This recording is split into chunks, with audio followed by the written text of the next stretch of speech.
Dasturimiz davom etadi. Xabaringiz bor, kuni kecha davlatimiz rahbarining yoshlar bilan uchrashuvida haftaning har payshanba kuni yoshlar kuni etib belgilanib, vazirlik, idora va hokimlik mas'ullari, banklar, rektorlar tomonidan ular bilan doimiy muloqot qilish topshirig'i berildi. Mazkur tashabbus doirasida joylarda yoshlar bilan turli uchrashuvlar tashkil etilmoqda. Surxondaryoda o'tkazilgan O'zmilliy bank aksiyadorlik jamiyati boshqaruv raisi va yoshlar uchrashuvi ham kelajak tadbirkorlarining muammolarini hal etish, ularning tashabbuslarini ro'yobga chiqarishga xizmat qildi.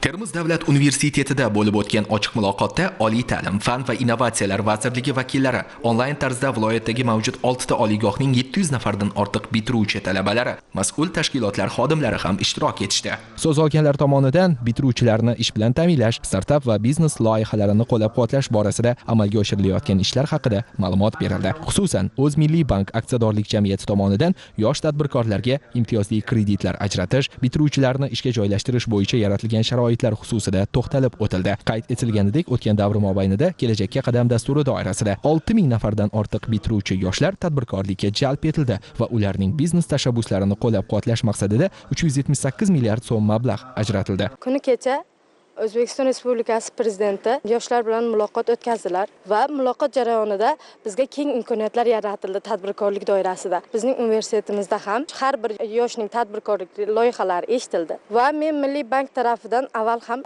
Kelajakka qadam dasturi doirasida kredit olgandim. Men yangi bir biznes loyihamni o'sha mutasaddilarga taklifini berdim va ular buni ma'qulladilar.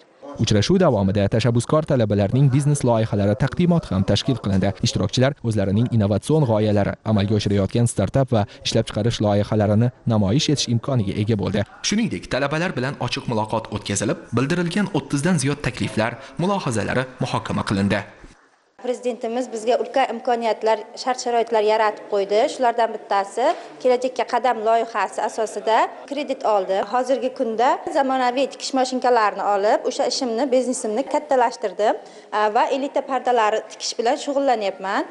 Bundan keyin men ish faoliyatimni yanada kengaytirish, yoshlarni ish bilan band qilish maqsadida 50 million so'm olmoqchiman. Prezidentimiz kuni kecha yig'ilishda har payshanba kunda yoshlar kuni deb e'lon qildi va unda yoshlarni eshitishni, ularning fikrlarini, takliflarini va muammolarini hal qilish kuni deb e'lon qildi.